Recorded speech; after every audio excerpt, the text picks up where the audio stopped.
من هو عبد الله ابن الصياد؟ وهل هو المسيح الدجال فعلا او ليه علاقه بيه؟ ده اللي احنا هنعرفه في فيديو النهارده، فصلي على الحبيب عليه افضل الصلاه والسلام ويلا بينا نعرف القصه. السلام عليكم، عاملين ايه؟ يا رب دايما تكونوا بخير. مبدئيا لو انت اول مره تشوفني احب اقول لك يا صديقي انت فايتك كتير، واشترك في القناه.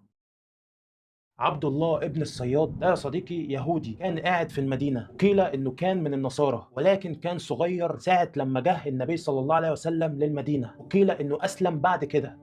لكن قبل اسلامه كان دجالا وكان يتكهن وبيقول على حاجات في المستقبل بتحدث، فالخبر ده اتنشر واتشهر بين الناس لغايه ما الخبر ده وصل للنبي صلى الله عليه وسلم. الرسول صلى الله عليه وسلم اول ما عرف القصه دي حب ان هو يتعرف على الشخص ده ويختبره، فراح له النبي صلى الله عليه وسلم وكان ساعتها معاه سيدنا عمر بن الخطاب رضي الله عنه، وكان متنكر يعني ما يبانش عليه انه نبي من عند الله عز وجل عشان يقدر يكشفه ومن غير ما ياخد باله ابن الصياد ويخاف. فايه اللي حصل بين ابن الصياد والنبي صلى الله عليه وسلم؟ الحديث طويل جدا في صحيح البخاري، لكن شرح الحديث بيقول ان النبي صلى الله عليه وسلم فضل يختبره اختبارات كتيره ويساله اسئله كتيره، ولما الرسول صلى الله عليه وسلم قال له قول لي انا بفكر في ايه دلوقتي، رد عليه ابن الصياد وقال له الدخ الدخ. فالرسول صلى الله عليه وسلم قال له اخسئ، وساعتها سيدنا عمر بن الخطاب كان عايز يقطع عنقه بالسيف، لكن الرسول صلى الله عليه وسلم قال له سيبه، ان لو هو المسيح الدجال فالاولى بقتله هو سيدنا عيسى عليه السلام.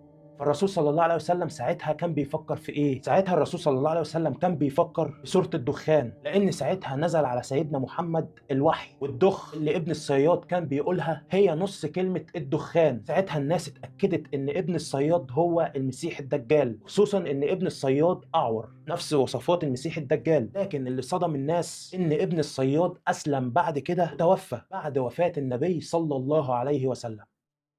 فدي كانت قصة ابن الصياد وعلاقته بالمسيح الدجال. فلو عجبك الفيديو واستفدت ما تنساش لايكك الجميل والشير للفيديو عشان غيرك يستفيد. بس كده يا صديقي، سلام عليكم.